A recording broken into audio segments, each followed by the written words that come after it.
السلام علیکم ورحمۃ اللہ وبرکاتہ۔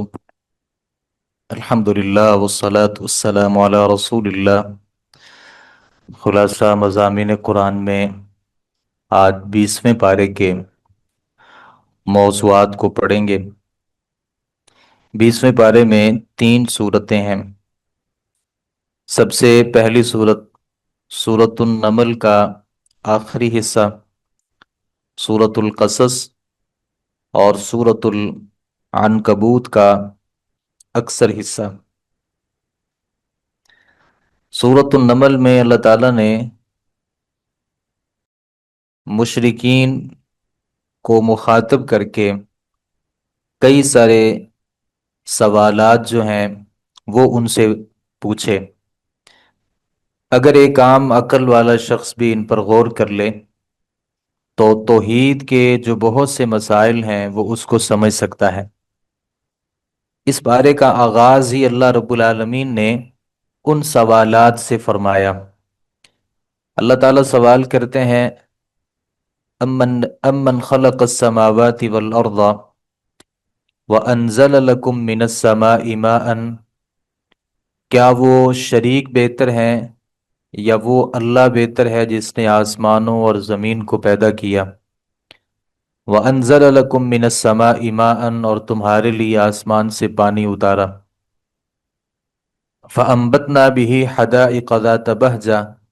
پھر ہم نے اس کے ساتھ رونق والے باغات اگائے۔ ما کان لکم ان تنبتوا شجرہا، تمہارے بس میں نہ تھا کہ ان درختوں کو اگاتے۔ اِلٰہ مع اللہ، کیا اللہ کے ساتھ کوئی اور معبود بھی ہے؟ بل ہم قوم یعدلون، بلکہ یہ ایسے لوگ ہیں جو راستے سے ہٹ رہے ہیں۔ اللہ تعالیٰ نے مزید سوال کیا، امن یجیب المضطر اذا دعاہ، وہ لاچار کی دعا کو قبول کرتا ہے، اذا دعاہ جب بھی وہ اسے پکارتا ہے، ویکشف السوء اور تکلیف کو دور کرتا ہے، ویجعلکم خلفاء الارض اور وہ تمہیں زمین کے جانشین بنا دیتا ہے۔ اِلٰہ مع اللہ، کیا اللہ کے علاوہ کوئی اور بھی معبود ہے جو لاچاروں کی، مجبوروں کی دعا سنتا ہو اور ان سے ان کی تکلیفوں کو دور کرتا ہو؟ اللہ مزید سوال کرتے ہیں، امن یہدیکم فی ظلمات البر والبحر، یا وہ جو تمہیں خشکی اور سمندر کے اندھیروں میں راستہ دکھاتا ہے، وَيُرْسِلُ الرِّيَاحَ بُشْرًا بَيْنَ يَدَيْ رَحْمَتِهِ، اور جو ہواؤں کو اپنی رحمت سے پہلے خوشخبری دینے کے لیے بھیجتا ہے۔ اِلٰہ مع اللہ، بتاؤ اللہ کے علاوہ کوئی اور بھی معبود ہے جو خشکی اور سمندر کے اندھیروں میں راستہ دکھاتا ہو اور جو ہواؤں کو بھیجتا ہو بارش سے پہلے؟ امن یبدأ الخلق، یا وہ جو پیدائش کی ابتدا کرتا ہے، جو نئے سرے سے پیدا کرتا ہے، ثم یعیدہ پھر اسے وہ دہراتا ہے، دوبارہ بھی زندہ کرے گا، ومن یرزقکم من السماء والارض اور جو تمہیں آسمانوں اور زمین سے رزق دیتا ہے، یہ بہتر ہے کہ تمہارے معبود بہتر ہیں۔ اِلٰہ مع اللہ، بتاؤ اللہ کے علاوہ کوئی اور بھی معبود ہے جو یہ سارے کام کر سکتا ہو؟ ہاتوا برہانکم ان کنتم صادقین، آپ ان سے کہہ دیجئے کہ لاؤ دلیل اگر تم اپنے دعووں میں سچے ہو۔ تو اللہ تعالیٰ نے ان تمام آیات میں مشرکین عرب جو تھے ان سے کہا کہ میرے اندر یہ خوبیاں ہیں اور میں ان کاموں کے اوپر اختیارات رکھتا ہوں، آپ بتائیے کہ اللہ کے علاوہ کوئی اور معبود ہے جو یہ تمام کے تمام کام سر انجام دے سکتا ہو؟ آگے اللہ رب العالمین نے تذکرہ کیا کہ قرآن مجید جو ہے سابقہ اقوام کی تاریخ کی تصحیح کرتا ہے۔ قرآن مجید میں پرانی اقوام کے بہت سے واقعات بیان ہوئے ہیں۔ ان کی وجہ سے عرب لوگ یہ کہا کرتے تھے کہ قرآن جو ہے نا وہ قصے کہانیاں ہیں۔ عیسائیوں نے کہا کہ نبی صلی اللہ علیہ وسلم جو ہے نا وہ سابقہ کتابیں پڑھ کے انہوں نے قرآن مجید کو ترتیب دے لیا ہے، تو اللہ رب العالمین نے کہا کہ ایسا نہیں ہے، بلکہ ان هذا القرآن یقص علی بنی اسرائیل، قرآن جو ہے نا وہ بنی اسرائیل کی بہت سی باتوں کو بیان کرتا ہے، اکثر الذی ہم فیہ یختلفون، اکثر ان اختلافات کو بیان کرتا ہے جس میں لوگ اختلاف کرتے تھے۔ تو جنہوں نے کہا کہ یہ تورات کے مطابق ہے یا زبور کے مطابق ہے یا انجیل کی اس میں باتیں ہیں، اللہ رب العالمین نے کہا ایسا نہیں ہے، بلکہ جن جن چیزوں میں تورات زبور انجیل میں لوگ اختلاف کرتے ہیں نا، جو باتیں لوگوں کے نزدیک ادھوری رہ چکی ہیں، قرآن مجید جو ہے وہ ان تمام کی تمام کتابوں کی تصحیح کرتا ہے۔ جو لوگوں نے اپنی طرف سے باتیں بنا کے منسوب کر دیں، قرآن مجید اس کی بھی وضاحت کرتا ہے۔ آگے اللہ رب العالمین نے تذکرہ کیا ہے اور مسلمانوں کو اس بات کی نصیحت دی ہے۔ تقریباً جتنی بھی صورتیں ہیں، آخر میں اللہ رب العالمین اپنے بندوں کی کچھ خاص ان کو نصیحت فرماتے ہیں، اور اس سورہ مبارکہ کی آخر میں بھی اللہ رب العالمین نے نصیحت کی ہے، انما امرت ان اعبد رب هذه البلدة التي حرمها، مجھے تو یہی حکم دیا گیا ہے کہ میں اس شہر کے رب کی عبادت کروں، اور یہ اللہ رب العالمین نے نبی صلی اللہ علیہ وسلم سے کہا، وَلَهُ كُلُّ شَيْءٍ، اور اسی کے لیے ہر چیز ہے، وَأُمِرْتُ أَنْ أَكُونَ مِنَ الْمُسْلِمِينَ، اور مجھے حکم دیا گیا ہے کہ میں اللہ کے جو فرما بردار بندے ہیں نا، میں ان میں شامل ہو جاؤں، وَأَنْ نَتْلُوَ الْقُرْآنَ، اور مجھے یہ بھی نصیحت کی گئی ہے کہ میں قرآن مجید کی تلاوت کروں، قرآن مجید کو پڑھوں، فَمَنِ اهْتَدَى فَإِنَّمَا يَهْتَدِي لِنَفْسِهِ، تو جو بھی قرآن مجید سے ہدایت حاصل کرتا ہے وہ اپنے لیے ہی ہدایت حاصل کرتا ہے، وَمَنْ ضَلَّ، اور جو بھٹک گیا، فقل، تو آپ کہہ دیجئے، انما انا من المنذرین، میں تو صرف ڈرانے والوں میں سے ہوں، وقل الحمد للہ، اور آپ کہیے کہ تمام تعریفیں اللہ رب العالمین کی ہیں، سیریکم آیاتی، ان قریب وہ اپنی نشانیاں تمہیں دکھائے گا، فتعرفونہا، تو پھر تم انہیں پہچان لوگے۔ بہت سے کافر نہیں سمجھتے اور نہیں مانتے کہ قیامت ہوگی نہیں ہوگی، اللہ فرماتے ہیں ان قریب اللہ تمہیں اپنی نشانیاں دکھائے گا، پھر تم ان باتوں کو مان لو گے، وما ربک بغافل عما تعملون، اور اللہ غافل نہیں ہے اس سے جو بھی تم اعمال کرتے ہو۔ سورۃ القصص، اللہ رب العالمین نے سورۃ القصص جو ہے یہ جو نازل فرمائی، اس میں حضرت موسیٰ علیہ السلام کے کا قصہ بڑی تفصیل کے ساتھ ہے۔ اللہ تعالیٰ نے فرعون کا تذکرہ کیا، حامان کا تذکرہ کیا، قارون کا تذکرہ کیا، اور یہ تمام تذکرے جو ہیں بڑی تفصیل کے ساتھ کیے، اور اصل مقصد یہ ہے چونکہ یہ مکی صورت ہے،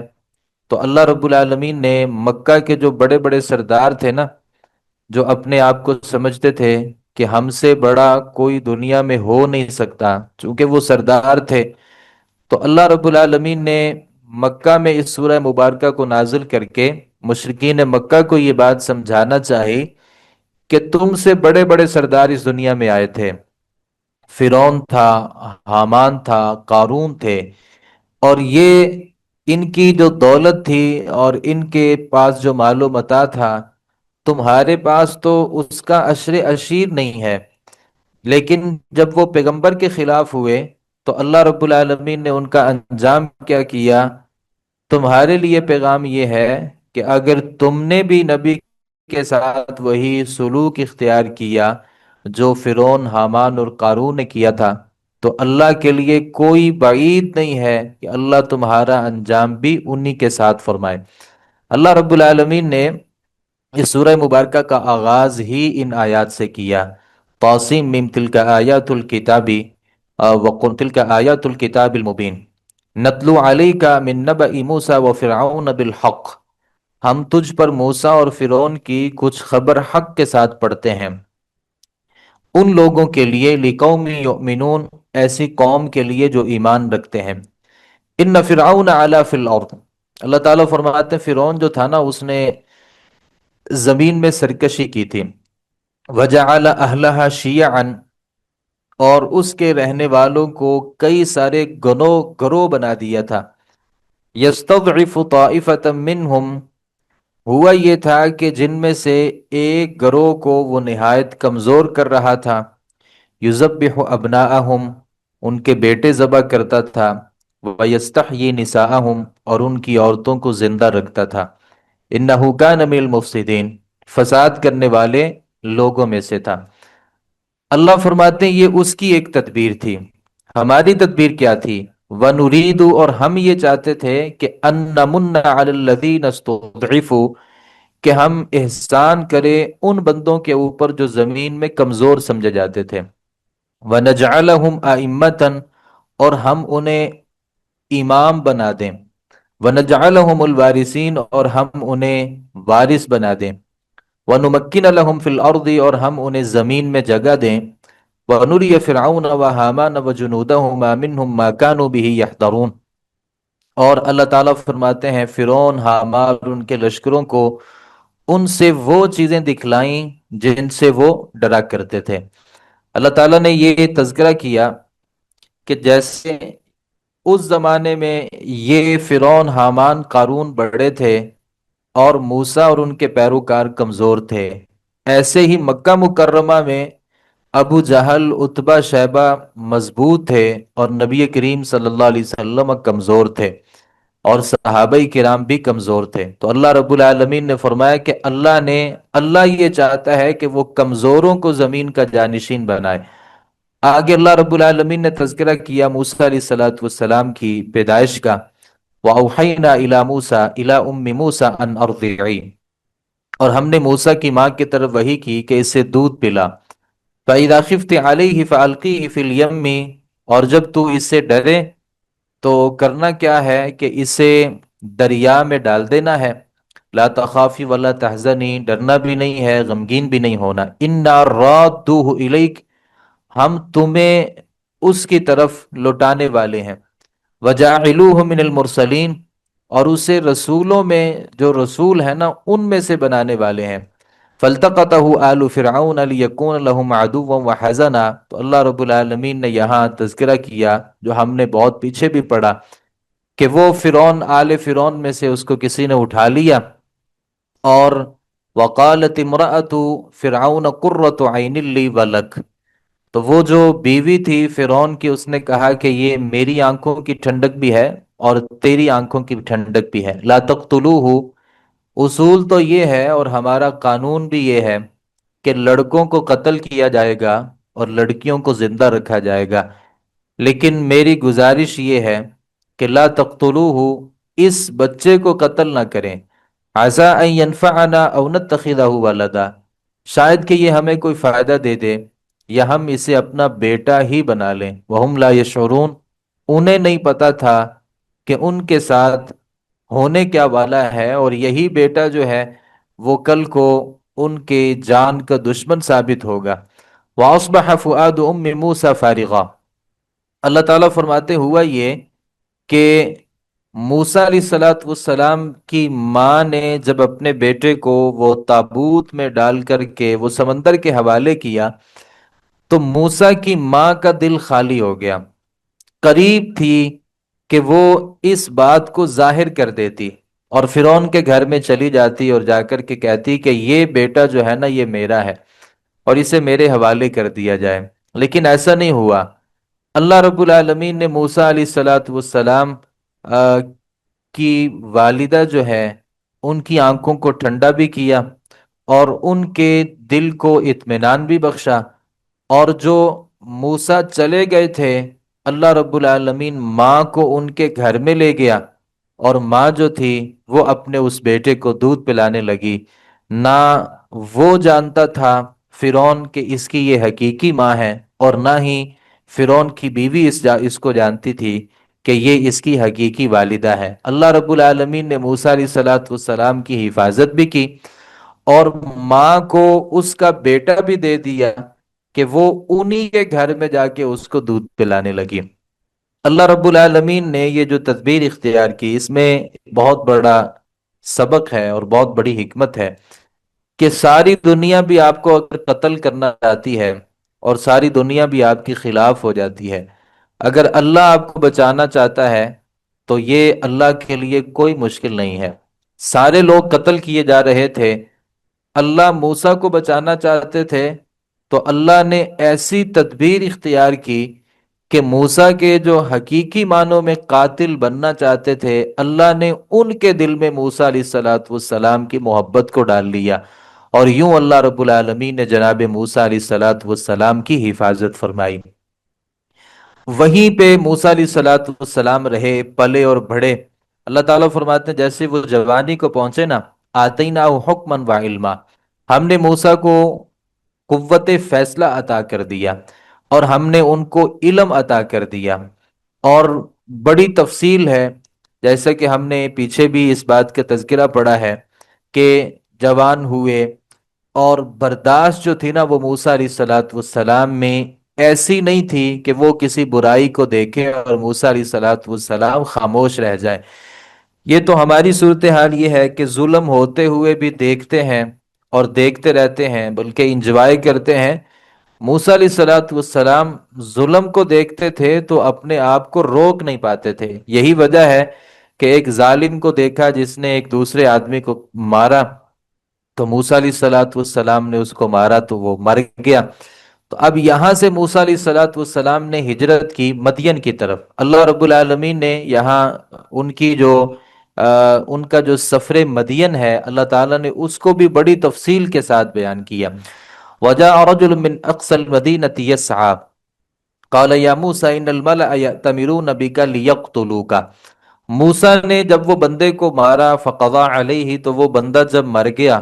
تو ایک بندہ آیا موسیٰ علیہ الصلاۃ والسلام کے پاس، اس نے کہا کہ سردار جو ہے نا وہ آپس میں مشورہ کر رہے ہیں، وہ تمہیں قتل کرنا چاہتے ہیں، فَخْرُجْ إِنِّي لَكَ مِنَ النَّاصِحِينَ، تم یہاں سے نکل جاؤ، میں تمہارا خیر خواہ ہوں، تمہیں ایک اچھا مشورہ دے رہا ہوں کہ اس علاقے کو چھوڑ جاؤ۔ فخرج منها خائفا يترقب، موسیٰ علیہ الصلاۃ والسلام وہاں سے بہت گھبرا گئے اور وہاں سے نکل گئے، اور اللہ رب العالمین سے دعا کی، رب نجنی من القوم الظالمین، اے اللہ جو ظالم قوم ہے نا اس سے مجھے نجات دے۔ ظالم لوگوں سے اللہ رب العالمین کی نجات اور اللہ رب العالمین سے عافیت مانگنی چاہیے۔ موسیٰ علیہ الصلاۃ والسلام کی یہ سنت ہے۔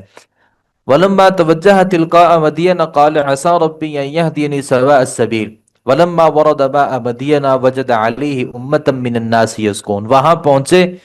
تو لوگوں کو دیکھا کہ وہ پانی پلا رہے ہیں، اور وہاں دو عورتیں تھیں، وہ سائڈ پہ کنارے پہ کھڑی تھی، اور موسیٰ علیہ الصلاۃ والسلام نے کہا کہ ما خطبکما، تمہارا کیا معاملہ ہے؟ قالتا لا نسقی حتی یصدر الرعاء،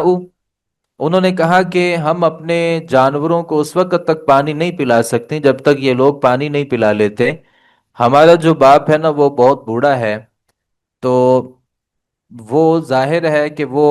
ہمارے یہاں نہیں آ سکتا۔ وہ جو خواتین تھیں انہوں نے ایک جو سوال کیا گیا تھا نا اس کے دو جواب دیے۔ سوال یہ تھا کہ تمہارا معاملہ کیا ہے، تو انہوں نے کہا کہ سائیڈ پہ اس لیے کھڑی ہیں کہ یہ لوگ جب پانی پلاتے ہیں بعد میں ہماری باری آتی ہے۔ تو موسیٰ اگلا سوال کر سکتے تھے کہ تم خواتین ہو کہ اپنی بکریوں کو جانوروں کو چلانے کے لیے کیوں آتی ہو؟ تو انہوں نے سوال کیے بغیر اس کا جواب دے دیا کہ ہمارا یہاں پہ جو آنا ہے نا وہ عذر کی وجہ سے ہے۔ عذر یہ ہے کہ ہمارا باپ بوڑھا ہو چکا ہے، وہ ان بکریوں کو چلا نہیں سکتا۔ فَسَقَالَهُمَا، تو موسیٰ علیہ الصلاۃ والسلام نے ان کو پانی پلایا۔ ثم تولى الى الظل، پھر وہ سائے کی طرف جا کر کے بیٹھ گئے اور اللہ رب العالمین سے یہ دعا کرنے لگے، رب انی لما انزلت الی من خیر فقیر، اللہ تو جو بھی میرے اوپر نازل کرے گا نا میں اس کا محتاج ہوں، مجھے ضرورت ہے۔ ظاہر ہے بھوک لگی ہوئی تھی، دور دراز کا سفر کیا تھا، یہاں مدین میں موسیٰ علیہ الصلاۃ والسلام کی کوئی جان پہچان نہیں تھی، تو اللہ رب العالمین سے کہا کہ اللہ جو بھی تو مجھے عطا کرے گا، جو بھی چیز دے دے، میں فقیر آدمی ہوں اور مجھے اس کی ضرورت ہے۔ یہ جو دو خواتین تھیں یہ وہاں سے چلی گئیں اور واپس گھر جا کے اپنے بتایا ہوگا اور والد نے سوال کیا ہوگا کہ جلدی آنے کی وجہ کیا ہے، تو بتایا ہوگا کہ ایک آدمی تھا، اس نے بڑی قوت کے ساتھ اور بڑی طاقت کے ساتھ وہ جو پانی کے ڈول تھے وہ بھر کے اس نے ہمارے جانوروں کو پانی پلایا ہے۔ تو بتایا ہوگا کہ وہ ایک اجنبی آدمی ہے، یوں لگتا ہے کہ اس کا ہمارے اس علاقے سے کوئی تعلق نہیں ہے۔ تو باپ نے بھیجا، فجاءت احداهما تمشي على استحياء۔ اللہ تعالیٰ نے وہ منظر یہاں پہ ایک بڑی خوبصورتی کے ساتھ بیان کیا کہ وہ جو دو عورتیں تھیں نا، ان میں سے ایک عورت آئی، تمشی علی استحیاء، جس کا چلنا حیا پر مبنی تھا۔ ایک یہ ہے کہ کوئی آدمی کہے کہ میری بیوی، میری گھر والی یا میری ہمشیرہ جو ہے وہ بڑی باحیا ہے۔ ایک ہے کوئی عورت خود سے کہے کہ میں بڑی باحیا خاتون ہوں۔ اور ایک یہ کہ اللہ رب العالمین قرآن مجید میں اس بات کا سرٹیفکیٹ دے دیں کہ فلاں عورت جو ہے نا وہ باحیا ہے۔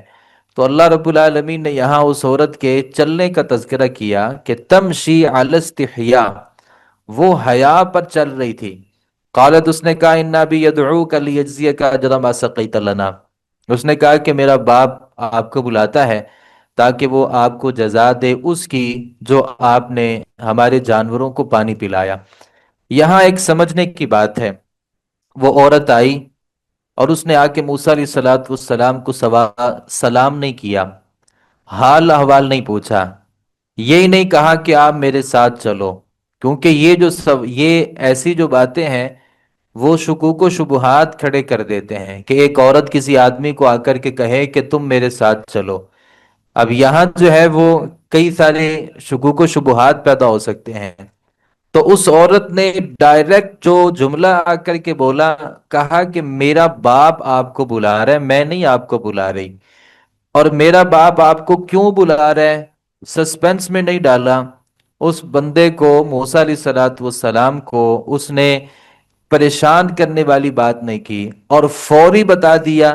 کہ بلانے کی وجہ یہ ہے کہ وہ آپ کو اجرت دینا چاہتا ہے، میں نہیں آپ کو بلا رہی، میرا باپ آپ کو بلا رہا ہے۔ اور وجہ کیا ہے کہ وہ آپ کو اجرت دینا چاہتا ہے۔ فلما جاءہ وقص علیہ القصص، تو موسیٰ علیہ السلام وہاں سے گئے۔ اب وہ تفصیل تو اللہ بہتر جانتا ہے کہ عورت کے چلنے کی کیا ترتیب تھی اور موسیٰ علیہ السلام اس کے ساتھ کیسے چل رہے تھے۔ اللہ نے جب یہ کہہ دیا کہ وہ تمشی علی استحیاء،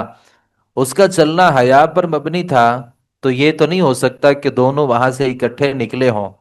اور آپس میں بات چیت کرتے کرتے اب ان کے باپ جو شعیب تھے ان کے پاس جا پہنچے، ایسا تو نہیں ہوگا۔ ان کا چلنا حیا پر تھا۔ تو وہ جا گئے اور جا کر کے اپنا قصہ بتایا کہ میرا نام یہ ہے، فرعون کے ساتھ میرا یہ معاملہ ہے، میں نے بندے کو ایک قتل کر دیا، پھر میں وہاں سے بھاگ نکلا، مجھے فرعون سے ڈر لگتا ہے۔ تو وہ جو باپ تھا نا، اس نے کہا لا تخف، ڈرنے کی ضرورت نہیں ہے، تو ظالم جو قوم ہے نا اس سے نجات پا گیا ہے۔ قالت احداہما یا ابت استاجرہ ان خیر من استاجرت القوی الامین، وہ جو دو لڑکیاں تھیں ان میں سے ایک کہنے لگی کہ اے میرے باپ، آپ اسے اجرت پر اپنے پاس ملازم رکھ لیں۔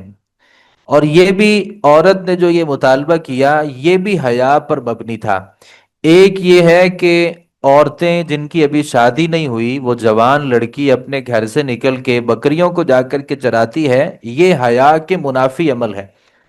اور وہ عورت اگر یہ مطالبہ کرتی ہے کہ آپ اس آدمی کو بکریوں کی ذمہ داری دے دیں اور ہمیں جو روزانہ گھر سے باہر نکلنا پڑتا ہے ہماری اس سے چھٹی ہو جائے، تو یہ ان کا جو مطالبہ تھا وہ حیا پر مبنی تھا، بجائے یہ کہ کوئی آدمی کوئی غلط بات سوچے۔ اللہ رب العالمین نے تذکرہ کیا کہ عورت نے کہا کہ آپ اسے اجرت پر رکھ لیں، ان خیر من استاجرت القوی الامین، کیونکہ اس کے اندر دو خوبیاں ہیں۔ ایک خوبی یہ ہے کہ یہ قوی ہے، یعنی اس کے پاس طاقت ہے، یہ ڈول کھینچ سکتا ہے، بکریوں کو چرا سکتا ہے، اور الامین ہے بھی امانت دار۔ تو موسیٰ علیہ السلام کی خوبی یہ تھی کہ وہ امانت دار تھے۔ اگر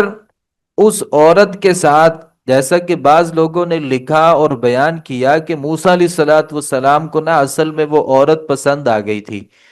اور اس عورت کو بھی موسیٰ پسند آ گئے تھے۔ یہ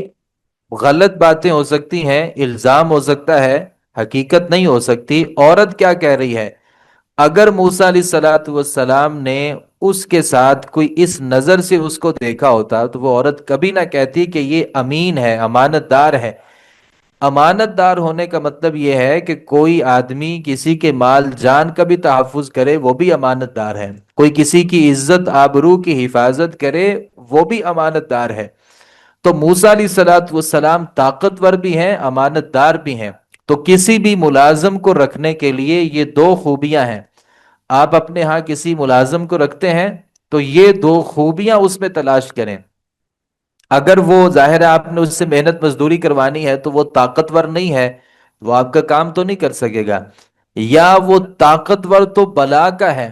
لیکن ہے وہ خائن، خیانت کرنے والا، تو وہ تو آپ کے کاروبار کے لیے وبال جان بن جائے گا۔ تو یہ دو خوبیاں کسی بھی ملازم کے اندر ہونی چاہیے۔ قال انی اريد ان انکحک احدی ابنتی ہاتین علی ان تأجرنی ثمانیہ حجج۔ باپ نے کہا کہ میں تمہیں اپنے پاس ملازم رکھوں گا، اور اس کی اجرت یہ ہے کہ 8 سال جو ہے نا آپ میری بکریوں کو چرائیں گے۔ فَإِنْ أَتْمَمْتَ عَشْرًا فَمِنْ عِنْدِكَ، اگر آپ 10 سال پورے کر لیں تو یہ آپ کی ایک نیکی ہے۔ وَمَا أُرِيدُ أَنْ أَشُقَّ عَلَيْكَ، اور میں آپ کے اوپر کوئی مشقت نہیں چاہتا۔ سَتَجِدُنِي إِنْ شَاءَ اللَّهُ مِنَ الصَّالِحِينَ، اگر اللہ نے چاہا تو آپ مجھے نیک لوگوں میں سے پائیں گے۔ تو موسیٰ علیہ الصلوۃ والسلام نے پھر 10 سال جو ہے وہ بکریاں چرائیں، اور 10 سال کے نتیجے میں اللہ رب العالمین کی طرف سے، اور ظاہر ہے اس میں اللہ رب العالمین کا حکم اور اذن اور اجازت ہی ہوتی ہے، تو ہوا یہ کہ پھر ان کا نکاح اس خاتون کے ساتھ ہوا، دونوں میں سے جو ایک تھی۔ اس بات کا تعین نہیں ہے کہ یہ وہی عورت تھی جو موسیٰ علیہ الصلوۃ والسلام کو لینے کے لیے گئی تھی، اور یہ وہی عورت تھی جس نے موسیٰ علیہ الصلوۃ والسلام کے بارے میں کہا کہ آپ اس کو ہمارے ہاں ملازم رکھ لیں۔ اس بات کی وضاحت نہیں ہے، دونوں میں سے کسی ایک عورت کے ساتھ ان کا نکاح ہوا۔ یہاں مفسرین نے ایک چھوٹی سی بات جو حقیقت میں بہت بڑی ہے، کہ جو نیک بیوی ہوتی ہے نا، نیک بیوی، اس کو حاصل کرنے کے لیے موسیٰ علیہ الصلوۃ والسلام کی سنت یہ ہے کہ اگر 10 سال بھی کسی کو کسی کا ملازم بننا پڑے اور بدلے میں اسے نیک بیوی مل جائے، تو یہ جو سودا ہے نا، یہ کوئی مہنگا سودا نہیں ہے کہ کوئی آدمی 10 سال محنت مزدوری کرے اور اس کی اجرت کیا ہے کہ مجھے ایک نیک بیوی مل جائے، تو یہ کوئی مہنگا سودا نہیں ہے، کیونکہ ایک جو بیوی ہوتی ہے اس سے خاندان بنتے ہیں، اور جب خاندان بنتے ہیں پھر اس سے معاشرہ بنتا ہے۔ تو اگر بیوی صالحہ نہیں ہے تو اس کی کوئی حیثیت نہیں ہے۔ لوط علیہ الصلوۃ والسلام کی جو بیوی تھی،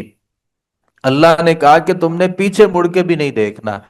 وہ ایسی عورت ہے کہ اس کا انجام بھی کافروں کے ساتھ ہوگا، اللہ کے نزدیک اس کی حیثیت کوئی نہیں، اور خود لوط علیہ الصلوۃ والسلام کے نزدیک بھی اس کی کوئی حیثیت نہیں تھی، کیونکہ وہ خاتون صالحہ نہیں تھی۔ اگر صالحہ خاتون ہو تو 10 سال بھی اگر اس کے لیے بندے کو انتظار کرنا پڑے، اور 10 سال بھی اگر کسی کے ہاں مزدوری کرنا پڑے اور بدلے میں اللہ کو نیک بیوی دے دے، تو یہ کوئی مہنگا سودا نہیں ہے۔ موسیٰ علیہ الصلوۃ والسلام نے نیک بیوی کو حاصل کرنے کے لیے یہاں 10 سال جو ہیں وہ محنت اور مزدوری کی۔ آگے اللہ رب العالمین نے تذکرہ کیا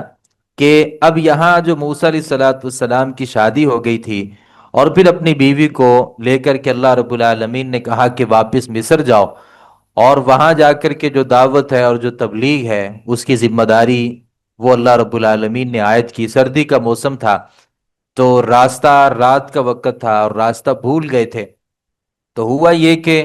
موسیٰ علیہ الصلوۃ والسلام نے اپنی بیوی سے کہا کہ آنس من جانب الطور نارا، مجھے ایسے لگتا ہے جیسے وہ جو طور ہے نا اس کے قریب کوئی آگ جل رہی ہے۔ اپنی بیوی سے کہا تم یہاں رکو، انی آنست نارا، میں آگ لے کر کے آتا ہوں،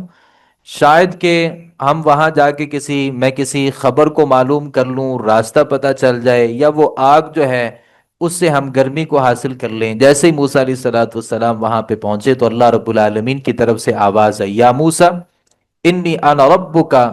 انی انا اللہ رب العالمین، میں اللہ رب العالمین ہوں۔ وَأَنْ أَلْقِ عَصَاكَ فَلَمَّا رَآهَا تَهْتَزُّ،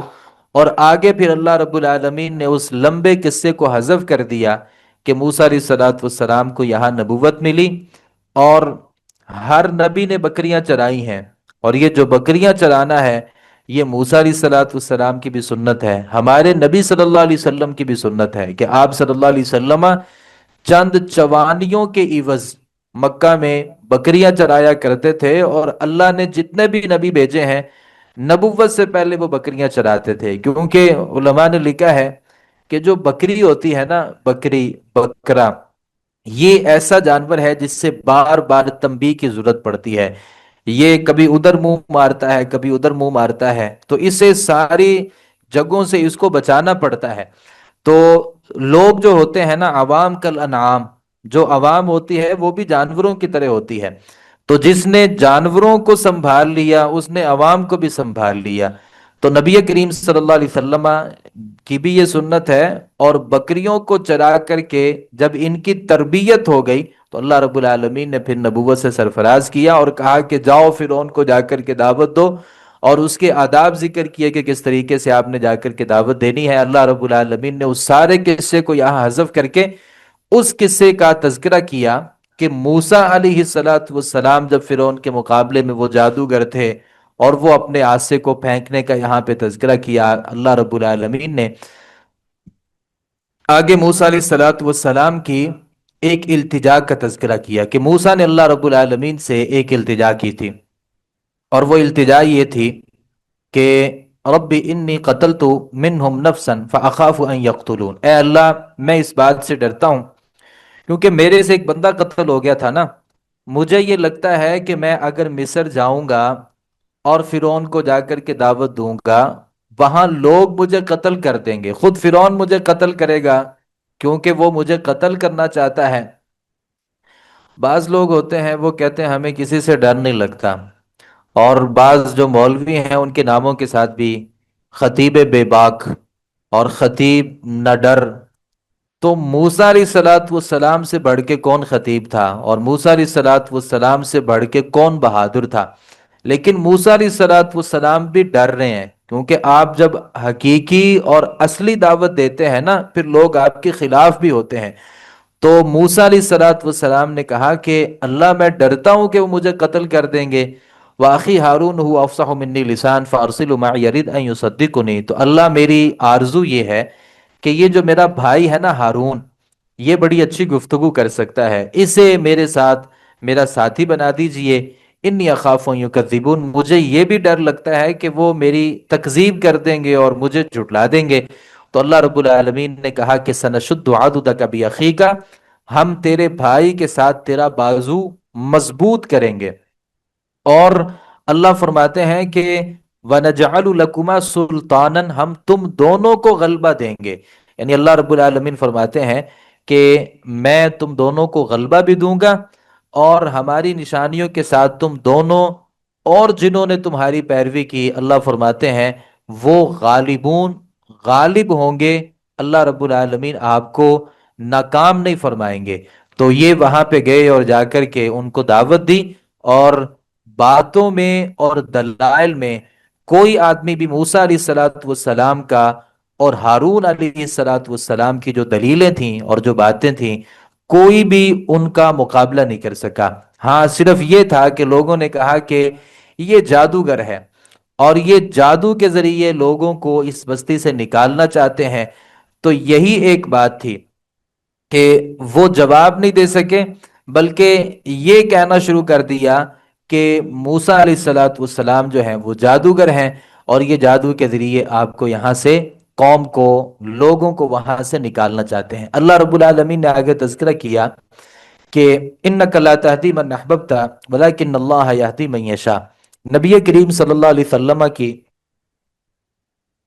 اپنی زندگی میں یہ ایک بہت بڑی خواہش تھی کہ آپ اپنے چچا کو مسلمان کرنا چاہتے تھے، اور یہ چاہتے تھے کہ جو چچا ہے نا وہ اسلام قبول کر لیں۔ تو اللہ رب العالمین نے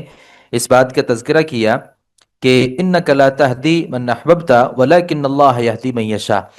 آپ جسے چاہتے ہیں نا ہدایت نہیں دے سکتے، اللہ جسے چاہتا ہے وہ ہدایت دیتا ہے۔ وہو اعلم بالمہتدین، اور اللہ ہدایت پانے والوں کو بھی زیادہ جانتا ہے۔ تو جن لوگوں نے کہا کہ نبی جو ہوتا ہے نا وہ مختار کل ہوتا ہے، تو اگر نبی مختار کل ہو تو نبی اپنے چچا کو مسلمان کیوں نہیں کر سکے؟ اگر نبی مختار کل ہوتا ہے تو موسیٰ جناب نو علیہ الصلاۃ والسلام اپنے بیٹے کو مسلمان کیوں نہیں کر سکے؟ لوط علیہ الصلاۃ والسلام اپنی بیوی کو سیدھے راستے پہ کیوں نہیں لا سکے؟ مطلب یہ ہے کہ نبی جو ہوتا ہے نا وہ مختار کل نہیں ہوتا۔ لوگوں نے تو اس سے اگلا جو درجہ ہے اس کو اختیار کر لیا، اور لوگوں نے یہ کہنا شروع کر دیا کہ جو ولی ہوتا ہے نا اس کے پاس بھی بڑے اختیار ہوتے ہیں۔ نہ اللہ نے یہ اختیارات ولیوں کو دیے ہیں، اور نہ یہ اختیارات ہدایت کے اللہ نے نبیوں کو عطا کیے ہیں۔ اللہ رب العالمین نے کہا کہ آپ ہدایت نہیں دے سکتے۔ بعض لوگوں نے کہا کہ جو چچا ابو طالب تھا نا یہ اسلام پر فوت ہوا، اور ہمارے جو اہل تشیع ہیں وہ ابو طالب کو علیہ السلام مانتے ہیں، اور وہ ایمان ابی طالب جو ہے ابو طالب کے ایمان کو ثابت کرتے ہیں۔ اور میں نے اس پر ایک کتاب دیکھی ہے کہ لوگوں نے تو اس پر کتاب لکھی کہ ابو طالب جو تھا نا وہ مسلمان تھا، اور اس کے بڑے سارے قصوں کو بیان کیا اور یہ ثابت کیا کہ ابو طالب جو ہے وہ حالت اسلام میں اس دنیا سے گیا ہے۔ تو وہ حدیث بڑی معروف ہے کہ نبی کریم صلی اللہ علیہ وسلم جب اس کے پاس گئے تھے اور اسے جا کر کے کہا تھا کہ اسلام قبول کر لے، میں اللہ سے سفارش کروں گا کہ علی ملت عبد المطلب، میں عبد المطلب کی ملت پہ مر رہا ہوں۔ تو وہ عبد المطلب کی جو ملت تھی وہ نبی کریم صلی اللہ علیہ وسلم والا جو راستہ تھا نا، یعنی عبد المطلب اگرچہ ملت ابراہیمی پر تھے، لیکن یہ نہیں ہے کہ وہ ابو طالب جو تھا وہ بھی ملت ابراہیمی پر تھا اور وہ بھی حالت اسلام میں اس دنیا سے گیا۔ نبی کریم صلی اللہ علیہ وسلم نے اپنے چچا سے کہا تھا قل لا الہ الا اللہ، ایک دفعہ لا الہ الا اللہ کہہ دے، اشہد لک بہا یوم القیامہ، میں یہ جو کلمہ ہے نا لا الہ الا اللہ، اسے قیامت کے دن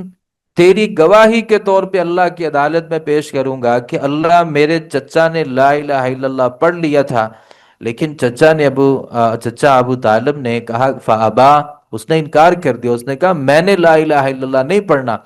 تو نبی صلی اللہ علیہ وسلم اس سے بڑے غمگین ہوئے اور بڑے پریشان ہوئے تو اللہ تعالیٰ نے یہ آیت مبارکہ نازل فرمائی کہ انک لا تہدی من احببت، جسے آپ چاہتے ہیں نا آپ اسے ہدایت والا نہیں بنا سکتے۔ ہدایت جو ہے وہ اللہ رب العالمین کے اختیار میں ہے۔ خوف جو ہے نا آگے اللہ رب العالمین نے تذکرہ کیا کہ کچھ ایسے لوگ تھے کہ جو خوف کے سبب ایمان نہیں لانے والے تھے، یعنی کچھ ایسے مسلمان تھے مکہ مکرمہ میں، چونکہ مکہ میں لوگ بڑے کمزور تھے، تو کچھ ایسے مسلمان تھے جو اسلام تو قبول کرنا چاہتے تھے، لیکن انہیں ڈر بہت لگتا تھا کہ کہیں اسلام قبول کرنے پہ ہمارا جو معاملہ ہے، یعنی ہمیں قتل ہی نہ کر دیا جائے، ہمارے مال و متاع کو ہم سے سلب ہی نہ کر لیا جائے، تو وہ اسلام نہیں لاتے تھے۔ تو اللہ رب العالمین نے ان کا تذکرہ کیا، قالوا ان نتبع الہدی معک نتخطف من ارضنا، انہوں نے کہا کہ اگر ہم تیرے ہمراہ اس ہدایت کی پیروی کر لیں تو نتخطف من ارضنا، ہم اپنی زمین سے اچک لیے جائیں گے۔ نبی اگر آپ کو مان لیں، دل تو کہتا ہے کہ آپ کو مان لیں، لیکن ہمیں زمین سے اچک لیا جائے گا۔ اولم نمکن لهم حرما آمنا یجبی الیہ ثمرات کل شیء رزقا من لدنا، تو اللہ تعالیٰ فرماتے ہیں کیا ہم نے انہیں ایک با امن حرم والی جگہ نہیں دی جس کی طرف ہر چیز کے پھل کھینچ کر لائے جاتے ہیں ہماری طرف سے روزی کے لیے، اور لیکن ان کے اکثر لوگ نہیں جانتے۔ آگے اللہ تعالیٰ فرماتے ہیں وَكَمْ أَهْلَكْنَا مِنْ قَرْيَةٍ بَطِرَتْ مَعِيشَتَهَا فَتِلْكَ مَسَاكِنُهُمْ لَمْ تُسْكَنْ مِنْ بَعْدِهِمْ إِلَّا قَلِيلًا وَكُنَّا نَحْنُ الْوَارِثِينَ، اور یہ جو مسلمان ہونا چاہتے تھے اس لیے مسلمان نہیں ہوتے تھے کہ اسلام قبول کریں گے زمینیں سلب کر لی جائیں گی۔ تو اللہ رب العالمین فرماتے ہیں جو پہلی امتیں تھیں اور جو پہلے ہلاک ہونے والی قومیں تھیں، کیا وہ یہ زمینیں اپنی قبروں میں ساتھ لے کے گئے ہیں؟ جیسے ہم نے انہیں تباہ کیا، ہم ان کی زمینوں کے وارث بن گئے تھے کہ کوئی بندہ اگر اس لیے اسلام قبول نہیں کرتا کہ اسلام اگر قبول کروں گا نا تو لوگ ماریں گے، پیٹیں گے، اسلام قبول کروں گا لوگ کاروبار چھین لیں گے، اسلام قبول کروں گا لوگ زمین کے اوپر قبضہ کر لیں گے، تو اللہ رب العالمین فرماتے ہیں کہ یہ عمل درست نہیں ہے۔ اسلام کے لیے تو قربانیاں دینی پڑتی ہیں، اور سادات صحابہ کرام نے یہ قربانیاں اللہ کی راہ میں پیش کی۔ کسی کو گھر سے نکالا گیا، کسی کے کپڑے تک اتروا لیے گئے، اور کسی کے مال و متاع کو سلب کر لیا گیا، کسی کو پتھروں کے اوپر لٹایا گیا، کسی کو تپتی ہوئی ریت کے اوپر لٹایا گیا، تو کسی کی ایک ٹانگ ایک طرف اور دوسری دوسری طرف گھوڑوں اور اونٹوں کے ساتھ باندھ کر کے مخالف سمت پہ گھوڑوں اونٹوں کو دوڑا دیا گیا۔ انہوں نے تو دین اسلام کو نہیں چھوڑا۔ تو یہ اللہ رب العالمین نے تذکرہ کیا ہے کہ محض اس وجہ سے کہ اسلام قبول کریں گے تو پیسے، مال، دولت یہ ختم ہو جائے گا۔ اللہ رب العالمین نے یہاں نصیحت کی ہے کہ اس سے پہلے جو لوگ تھے نا وہ زمینیں ساتھ نہیں لے کے گئے، جب وہ مرے ہلاک ہوئے ہم ان کی زمینوں کے وارث تھے۔ آگے اللہ رب العالمین نے قارون اور ان کی ہلاکت کا تذکرہ کیا۔ قرآن مجید نے ویسے دو کافروں کے نام لیے ہیں، ویسے جتنے بھی کافر ہیں اللہ نے مطلق طور پہ ان کا تذکرہ کیا ہے، لیکن دو جو لوگ ہیں نا، دو کافر اللہ نے قرآن مجید میں ان کا تذکرہ کیا ہے۔ ایک ابو لہب جو ہے بطور خاص، اور دوسرا قارون۔ ویسے فرعون کا بھی تذکرہ ہے لیکن اس کا اور پیرائے میں، یہ کوئی بڑے لوگ نہیں تھے، فرعون تو ایک بہت بڑا تھا اور نبی کے مقابلے میں تھا، تو اللہ نے دونوں کا تذکرہ کیا۔ دونوں کا جرم یہ تھا کہ یہ دونوں نبیوں کے خاندانوں سے تھے، یعنی جو ابو لہب تھا وہ بھی نبی صلی اللہ علیہ وسلم کے خاندان سے تھا، اور کہا یہ جاتا ہے کہ یہ جو قارون تھا یہ بھی موسیٰ علیہ السلام کے خاندان سے تھا۔ تو اللہ رب العالمین نے قارون کے بارے میں بتایا کہ ان قارون کان من قوم موسیٰ، جو قارون تھا نا وہ موسیٰ علیہ السلام کے قوم سے تھا، فبغى علیہم، بڑی سرکشی کی۔ اللہ فرماتے ہیں ہم نے اسے اتنا خزانہ دے رکھا تھا کہ وہ خزانہ جن بلڈنگوں میں، جن عمارتوں میں اور جن الماریوں میں وہ پڑا ہوا تھا نا، ان کے جو تالے تھے، ان تالوں کی جو چابیاں تھیں وہ بھی ایک بہت بڑی جماعت اٹھاتی تھی۔ یعنی یہ نہیں ہے کہ اس کے پاس اتنا خزانہ تھا کہ وہ ایک بہت بڑی جماعت مل کے اس خزانے کو اٹھاتی تھی، ایسا نہیں، بلکہ وہ خزانہ جہاں پڑا تھا ان کی چابیوں کو اٹھانے والی ایک بہت بڑی جماعت تھی۔ تو جب موسیٰ علیہ السلام نے اسے کہا کہ لا تفرح، بلکہ قوم نے بھی اسے کہا کہ لا تفرح، زمین پہ اترا کے نہیں چلنا، ان اللہ لا يحب الفارحین، اللہ اترانے والوں کو، تکبر بننے والوں کو پسند نہیں کرتا۔ وابتغ فیما آتاک اللہ الدار الآخرہ ولا تنس نصیبک من الدنیا واحسن کما احسن اللہ الیک، اللہ نے جیسے تیرے اوپر احسان کیا ہے نا، اتنا کچھ تمہیں دیا، تو بھی لوگوں کے اوپر احسان کر، اور تیرے مال میں جو لوگوں کا ایک حصہ ہے وہ اللہ کے راستے میں دے، زمین میں فساد نہ کر، اللہ فسادیوں کو پسند نہیں کرتا۔ تو جب کسی بندے کے پاس پیسے آتے ہیں نا تو اس کی جو ٹون ہے نا وہ بدل جاتی ہے، وہ سمجھتا ہے کہ میں کوئی ایک الگ ہی مخلوق ہوں۔ تو اس نے کہا انما اوتیتہ علی علم، اللہ نے تو مجھے دیا ہی کچھ نہیں ہے، یہ جتنا کچھ میرے پاس ہے یہ میرے علم کی وجہ سے ہے۔ تو یہ بھی کہا گیا ہے کہ جو قارون تھا نا اس کے پاس علم بھی بہت زیادہ تھا، بہت پڑھا لکھا تھا۔ کسی نے کہا کہ وہ تورات کا حافظ تھا، اللہ بہتر جانتا ہے کہ وہ تورات کا حافظ تھا یا نہیں تھا، البتہ یہ بات ہے کہ اس کے پاس علم تھا۔ جیسے اس نے کہا کہ یہ انما اوتیتہ علی علم،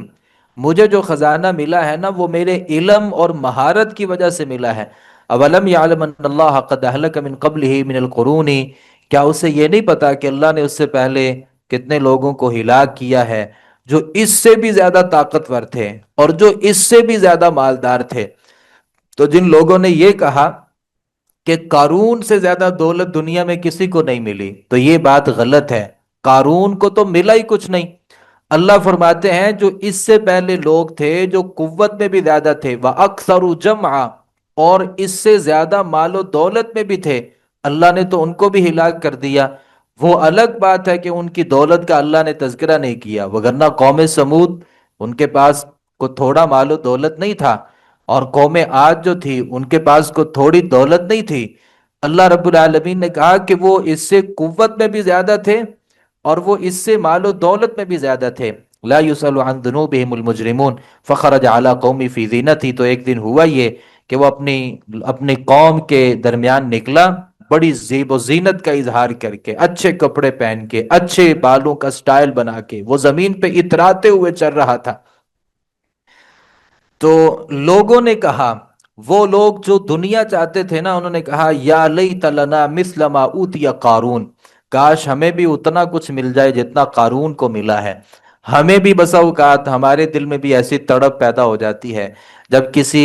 مالدار بندے کو دیکھتے ہیں، اس کی گاڑی کو، کوٹھی کو، بنگلے کو، مکان کو، کاروبار کو، بزنس کو، سٹیٹس کو، ہمیں لگتا ہے کاش ہمیں بھی یہ ملے۔ تو ایسے ہی وہ جو دنیا کے طالب تھے نا، انہوں نے کہا کہ یا لیت لنا مثل ما اوتی قارون، کاش ہمیں بھی قارون جیسا مل جائے۔ اسے بہت بڑا حصہ دیا گیا ہے۔ وقال الذین اوتوا العلم،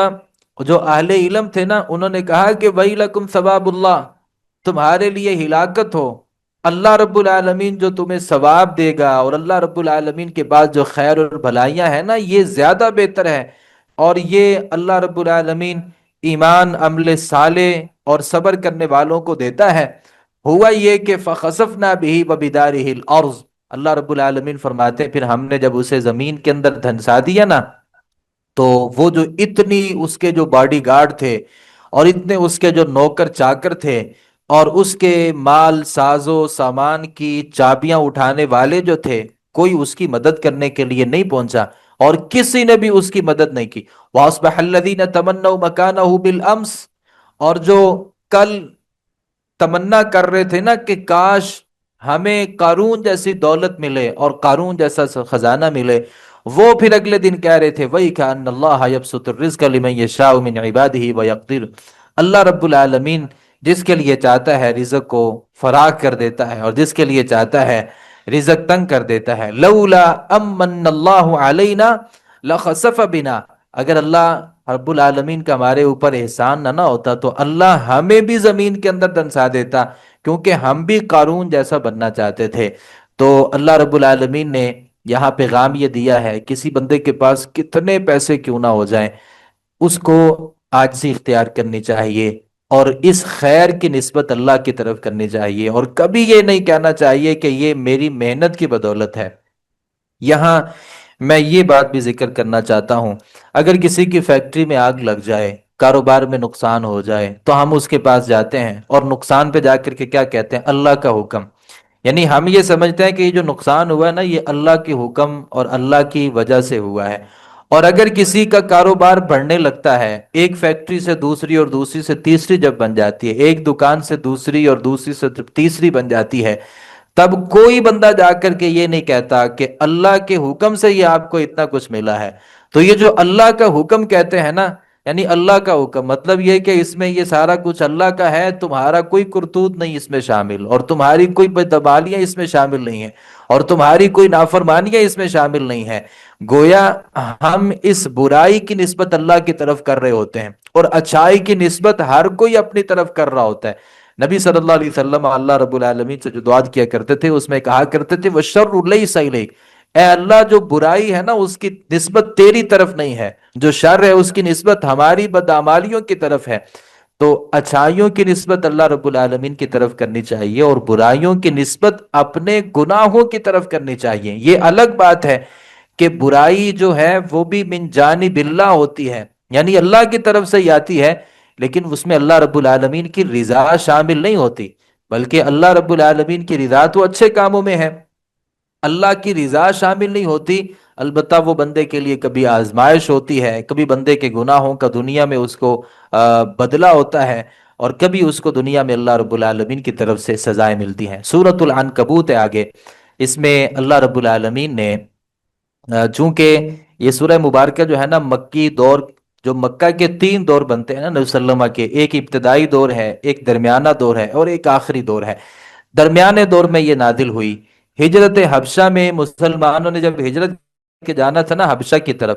تو اس موقع پر اللہ رب العالمین نے اس سورہ مبارکہ کو نازل کیا۔ آپ کو پتہ ہے کہ ہجرت سے پہلے جو مکہ مکرمہ میں مسلمانوں کے حالات تھے نا، وہ بڑے ٹف حالات تھے، اور مسلمانوں کے لیے بہت سی پریشانیاں تھیں۔ مسلمانوں کے اوپر جو ظلم تھا وہ اپنے عروج کو پہنچ چکا تھا۔ اول یہ کہ مسلمانوں کو ہتھیار اٹھانے کی اجازت نہیں تھی، یعنی اللہ اجازت نہیں دیتا تھا کہ مسلمان کافروں کے خلاف لڑیں مکہ میں رہ کے۔ اب یہی تھا کہ کوئی مارتا تھا تو مسلمان صبر کرتے تھے۔ اب صبر کے جو پیمانے تھے نا وہ لبریز ہو گئے، اور صحابہ کرام نبی صلی اللہ علیہ وسلم کے پاس آئے، اللہ کے نبی یہ لوگ ہمارے اوپر ظلم کر رہے ہیں، اور ظلم بھی بلا کا ظلم ہے، اور اپنے اپنے قصے بیان کیے اور اپنے اوپر مظالم کی جو داستانیں تھیں ان کا تذکرہ کیا۔ تو نبی کریم صلی اللہ علیہ وسلم نے پھر ان کو ہجرت کرنے کا جو حکم ہے وہ دیا۔ تو کئی سارے لوگوں نے پھر ہجرت حبشہ کی طرف ہجرت کی۔ تو اس موقع پر اللہ رب العالمین نے نا یہ آیت، یہ سورہ مبارکہ نازل فرمائی، اور بطور خاص یہ جو آیات ہیں اس میں ہمارے لیے بہت بڑا سبق ہے۔ اللہ تعالیٰ فرماتے ہیں حسب الناس ان یترکوا ان یقولوا آمنا وهم لا یفتنون، کیا لوگوں نے گمان کر لیا ہے کہ وہ اسی پر چھوڑ دیے جائیں گے کہ وہ کہہ دیں کہ ہم ایمان لائے ہیں؟ یعنی کوئی بندہ کہہ دے اللہ میں مومن ہوں، مسلمان ہو گیا ہوں، تو اللہ رب العالمین فرماتے ہیں کیا صرف اس کے ایمان، زبانی کلامی ایمان لانے پہ ہم اس کو چھوڑ دیں گے اور اس کی آزمائش نہیں کریں گے؟ ایسا نہیں ہو سکتا۔ وَلَقَدْ فَتَنَّ الَّذِينَ مِن قَبْلِهِمْ، اللہ تعالیٰ فرماتے ہیں اس سے جو پہلے لوگ تھے نا، ہم نے ان کو بھی آزمایا تھا۔ آزمائش تو شرط ہے، اللہ تو آزماتا ہے، اور اللہ کی جو آزمائش ہے یہ اپنے مومنین بندوں کے لیے ہوتی ہے۔ فَلَيَعْلَمَنَّ اللَّهُ الَّذِينَ صَدَقُوا وَلَيَعْلَمَنَّ الْكَاذِبِينَ، اور یہ آزمائش اس لیے ہوتی ہے، اللہ رب العالمین اس سے پہچاننا چاہتے ہیں کہ اپنے ایمان میں سچا کون ہے اور اپنے ایمان میں جھوٹا کون ہے۔ آزمائش بندے کو بتاتی ہے،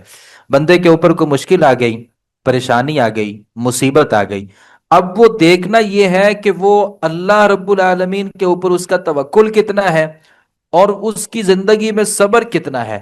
اگر تو وہ اس آزمائش پہ جزا فضا کرنا شروع کر دے، اپنے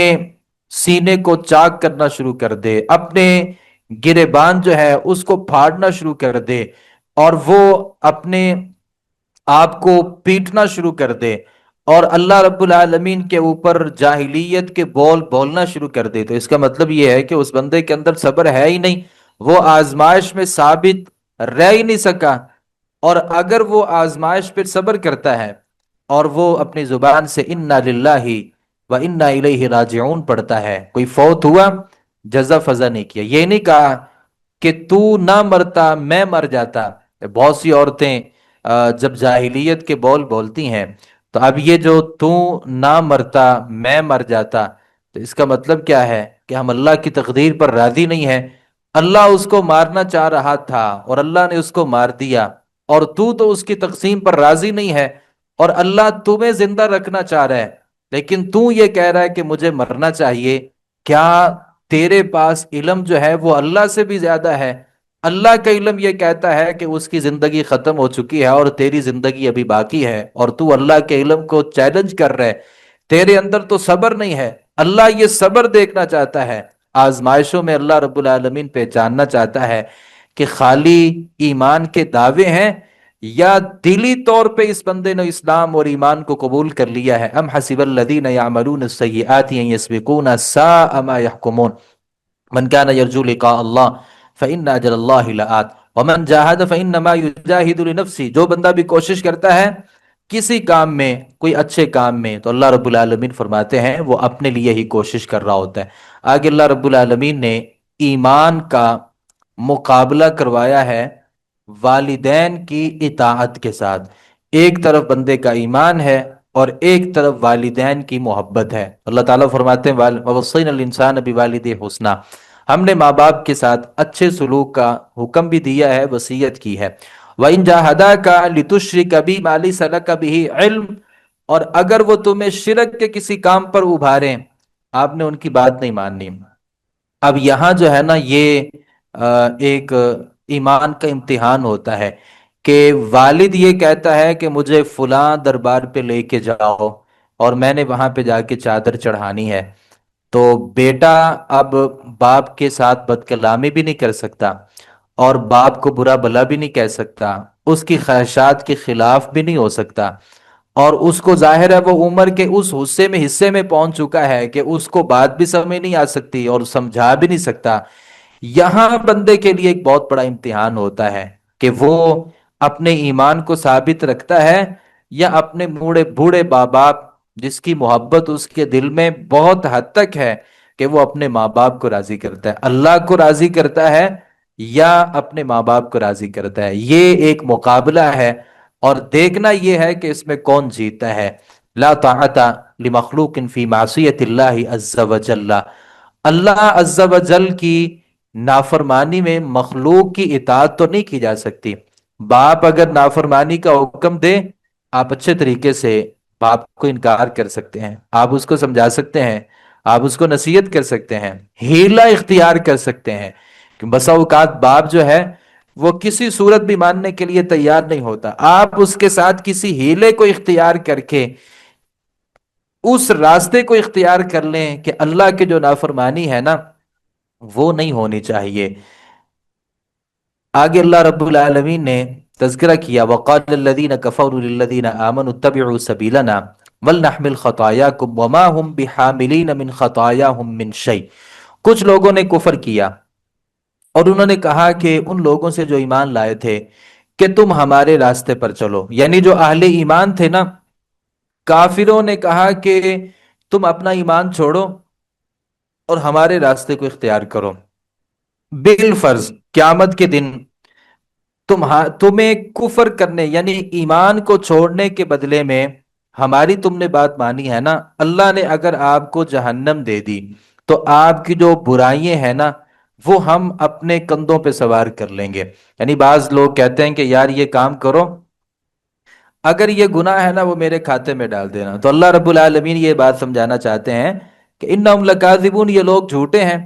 قیامت کے دن کون بندہ ہے جو کسی سے اس کی نافرمانیوں کو اور معصیتوں کو اور برائیوں کو قبول کرے گا؟ وہاں تو ہر بندہ ایک ایک نیکی کے لیے تڑپے گا اور ایک ایک نیکی کے لیے ترسے گا۔ تو ایسا تو نہیں ہو سکتا کہ آپ دنیا میں کسی کو گمراہی کے راستے پر لگا دیں اور آپ یہ کہیں کہ بھائی اس کا جو گناہ ہے نا اللہ سے جا کے کہہ دینا کہ فلاں نے مجھے کہا تھا، لہذا اس کی جو برائیاں ہیں نا وہ فلاں بندے کے کھاتے میں ڈال دیں، ایسا نہیں ہے۔ وَلَيَحْمِلُنَّ أَثْقَالَهُمْ وَأَثْقَالًا مَعَ أَثْقَالِهِمْ، ہاں یہ ضرور ہوگا کہ جس نے کسی کو برے راستے پر لگایا اس کو بھی گناہ ملے گا، اس کو بھی گناہ ملے گا، لیکن اس بندے کی جو برائیاں ہیں وہ ساری اس کے کھاتے میں نہیں ڈالی جائیں گی، جبکہ وہ بندہ سمجھدار تھا، اسے پتا تھا۔ آج بہت سے لوگ ہوتے ہیں جو ہمارے جو ایسا طبقہ ہے جسے ہمارے لوگوں میں ایسے لوگ جو شامل ہوئے، یہ قبر پرست ہیں یا جن کی ہم تقلید کرتے ہیں۔ اب وہ ہوتا یہ کہ وہ سمجھتے ہیں کہ میں چونکہ فلاں امام کی تقلید کر رہا ہوں نا، اگر میں غلط بھی ہوں تو اس کا گناہ اس کو ملے گا، مجھے نہیں ملے گا۔ بھئی اللہ نے آپ کو دماغ نہیں دیا، آپ سوچ نہیں سکتے، آپ کو نہیں پتا کہ صحیح کیا ہے اور غلط کیا ہے، آپ اس میں تحقیق نہیں کر سکتے کیا؟ اللہ نے ضرور آپ سے بھی پوچھنا ہے، وہ الگ بات ہے کہ اس گناہ میں اس آدمی کا ضرور حصہ موجود ہے جس نے آپ کو اس راستے پر لگایا۔ آگے اللہ رب العالمین نے عذاب کی جو مختلف صورتیں ہیں ان کا تذکرہ کیا۔ اس سورہ مبارکہ میں مشرکین مکہ کو تنبیہ کرنے کے لیے اللہ تعالیٰ نے سابقہ جو قومیں تھی نا تباہ حال، ان کا تذکرہ کیا۔ فَكُلًّا أَخَذْنَا بِذَنبِهِ، کئی ساری قوموں کا تذکرہ کر کے اور ان کے اوپر جو اللہ رب العالمین نے عذابات مسلط کیے وہ سارے بیان کر کے اللہ رب العالمین نے فرمایا فَكُلًّا أَخَذْنَا بِذَنبِهِ فَمِنْهُم مَّنْ أَرْسَلْنَا عَلَيْهِمْ حَاصِبًا، ہر ایک کو ہم نے اس کے گناہوں کی وجہ سے پکڑا تھا۔ کچھ ایسے تھے ہم نے ان کے اوپر پتھروں کی بارش کی، کچھ ایسے تھے اللہ فرماتے ہیں ہم نے ان کے اوپر طوفان بھیجا، کچھ تھے جن کو چیخ نے پکڑ لیا، اور کچھ ایسے تھے جن کو اللہ رب العالمین فرماتے ہیں ہم نے زمین کے اندر دھنسا دیا، اور کچھ ایسے تھے من اغرقنا جنہیں ہم نے پانی کے اندر غرق کر دیا۔ اللہ یہ ساری باتوں کا تذکرہ کرنے کے بعد فرماتے ہیں ما کان اللہ لیظلمہم، اللہ نے تو ان کے اوپر ظلم نہیں کیا، وہ یہ برے کام کر کے خود اپنی جانوں کے اوپر ظلم کر رہے تھے۔ یہ اللہ رب العالمین کو یہ نہ سمجھے کہ اللہ بڑا ظالم ہے، اللہ رب العالمین کسی صورت بھی ظلم کرنے والے نہیں ہیں۔ آگے اللہ رب العالمین نے مشرکین کے جو دلائل ہیں نا ان کی حیثیت کا تذکرہ کیا۔ مثل الذین اتخذوا من دون اللہ اولیاء کمثل العنکبوت، اللہ تعالیٰ فرماتے ہیں ان لوگوں کی مثال بیان کی جنہوں نے اللہ کے ساتھ کوئی اور شریک بنا لی ہے نا، اللہ فرماتے ہیں یہ مکڑی کی مثال جیسے ہیں جس نے ایک گھر بنایا، اتخذت بیتا وان اوہن البیوت لبیت العنکبوت، جتنے بھی اس دنیا میں گھر بنائے جاتے ہیں نا سب سے جو کمزور گھر ہے وہ مکڑی کا جو جالا ہوتا ہے نا وہ گھر سب سے کمزور ہے۔ تو اللہ رب العالمین بتانا یہ چاہتے ہیں کہ اللہ کے مقابلے میں جو انہوں نے اللہ کے شریک بنائے وہ بھی مکڑی کے جالے کی طرح کمزور ہیں، اور ان کی حیثیت بھی مکڑی کے جالے کی طرح ہے کہ وہ کچھ نہیں کر سکتے۔ ایک طرف اللہ رب العالمین کی طاقتیں اور اس کے اختیارات اور اس کی عظمتیں، اور ایک طرف مکڑی کا جالا جو ہے اللہ کے مقابلے میں مکڑی کے جالے کی حیثیت ہی کیا ہے۔ تو یہ لوگ ہیں جنہوں نے اللہ رب العالمین کے ساتھ شریک بنائے، اور یہ ایسے ہی ہے جیسے کہ مکڑی کا جالا ہوتا ہے، یہ اس سے بھی کمزور ترین ہے، تو یہ کبھی بھی اللہ رب العالمین کے شریک نہیں ہو سکتے۔ آگے اللہ رب العالمین نے تذکرہ کیا کہ جو نماز ہوتی ہے نا وہ بے حیائی سے روکتی ہے، ان الصلاۃ تنہا عن الفحشاء والمنکر، نماز بے حیائی اور برے کاموں سے روکتی ہے۔ بس اوقات بندے کے دل میں سوال پیدا ہوتا ہے کہ نماز بھی پڑھتا ہوں پھر بھی بے حیائی نہیں جاتی، یعنی بعض لوگ نماز بھی پڑھتے ہیں پھر بھی برے کام کر رہے ہوتے ہیں۔ تو اصل یہ ہے کہ نماز، اللہ اپنی بات میں سچا ہے، واقعتاً یہی ہے کہ نماز بے حیائی کے کاموں سے روکتی ہے۔ اگر مجھے نہیں روک رہی تو میں نماز صحیح نہیں پڑھتا، میں نماز کو صحیح خشوع کے ساتھ، خضوع کے ساتھ، عاجزی کے ساتھ، انکساری کے ساتھ، پورے آداب اور پوری شرائط کے ساتھ جب نماز کو پڑھنا شروع کر دوں گا، اور نماز کو وقت مقررہ پر باجماعت جب پڑھنا شروع کر دوں گا، اور نماز کے پورے تقاضوں کو اپنی زندگی میں جب جگہ دوں گا، تو ایسا ہی ہوگا کہ یہ نماز جو ہے یہ ہمیں بے حیائی کے کاموں سے روکے گی۔ آگے اللہ رب العالمین نے تذکرہ کیا ہجرت کرنے کا، اور چونکہ اس سورہ مبارکہ کو اللہ نے تب نازل کیا جب لوگ ہجرت حبشہ کر رہے تھے، تو اللہ تعالیٰ نے فرمایا کہ یا عبادی الذین آمنوا ان ارضی واسعہ، میرے بندو جو ایمان لائے ہو، اللہ کی جو سرزمین ہے نا وہ بڑی وسیع ہے، لہٰذا میری بندگی کرو، جو بھی اس دنیا میں آیا ہے اسے واپس اللہ کے پاس پلٹنا ہے۔ ثم الینا ترجعون، کل نفس ذائقۃ الموت، ہر جان نے موت کا ذائقہ جو ہے نا وہ چکھنا ہے۔ تو یہ جو ہجرت ہوتی ہے نا یہ بھی ایک زندگی کے بعد ایک نئی زندگی ہوتی ہے، تو بعض لوگ اسے اپنے لیے موت تصور کرتے ہیں، تو اللہ رب العالمین فرماتے ہیں ہر کسی نے موت کا ذائقہ جو ہے وہ چکھنا ہے، ہمارے پاس پھر آپ نے آنا ہے۔ اور جو لوگ ایمان لاتے ہیں، عمل صالح کرتے ہیں، اللہ رب العالمین فرماتے ہیں ان کے لیے جنت اور جنت کی بہت ساری نعمتیں ہیں۔ الذین صبروا وعلی ربہم یتوکلون، اور یہ نعمتیں اس بندے کے لیے ہیں جو صبر کرتے ہیں اور اللہ رب العالمین کے اوپر بھروسہ کرتے ہیں۔ یعنی اللہ رب العالمین نے یہاں تذکرہ کیا کہ اللہ رب العالمین پر بھروسہ کریں اور مکہ کو چھوڑیں اور ہجرت کر جائیے جب آپ کو یہ ڈر ہے نا کہ اللہ کھلائے گا پلائے گا کہاں سے، وہاں پہ جا کے ہمیں ملے گا کچھ نہیں۔ نبی کریم صلی اللہ علیہ وسلم فرماتے ہیں لو انکم کنتم توکلون علی اللہ حق توکلہ، اگر تم اللہ پر ویسے بھروسہ کرو نا جیسے بھروسہ کرنے کا حق ہے، اور اللہ رب العالمین پر تمہارا ویسے توکل ہو جیسے توکل کرنے کا حق ہے، لَرُزِقْتُمْ كَمَا يُرْزَقُ الطَّيْرُ، تو تمہیں ایسے اللہ رب العالمین کی طرف سے رزق ملے گا جیسے پرندوں کو رزق ملتا ہے۔ جب صبح اپنے گھروں سے نکلتے ہیں خالی پیٹ ہوتے ہیں، اور جب واپس پلٹتے ہیں تو ان کے جو پیٹ ہیں وہ بھرے ہوئے ہوتے ہیں رزق کی وجہ سے۔ تو پیغام یہ ہے اگر آپ اللہ کے لیے علاقے کو چھوڑنا چاہتے ہیں تو رزق کی پریشانی جو ہے یہ رکاوٹ ہونی چاہیے۔ اللہ کی زمین وسیع ہے اور اللہ کا رزق جو ہے وہ اس سے بھی وسیع ہے۔ اللہ تعالیٰ سے دعا ہے صحیح معنوں میں قرآن مجید کو سمجھنے، اس پر عمل پیرا ہونے کی توفیق عطا فرمائے۔ وما علینا الا البلاغ المبین۔ سبحانک اللہم وبحمدک اشہد ان لا الہ الا انت استغفرک واتوب الیک۔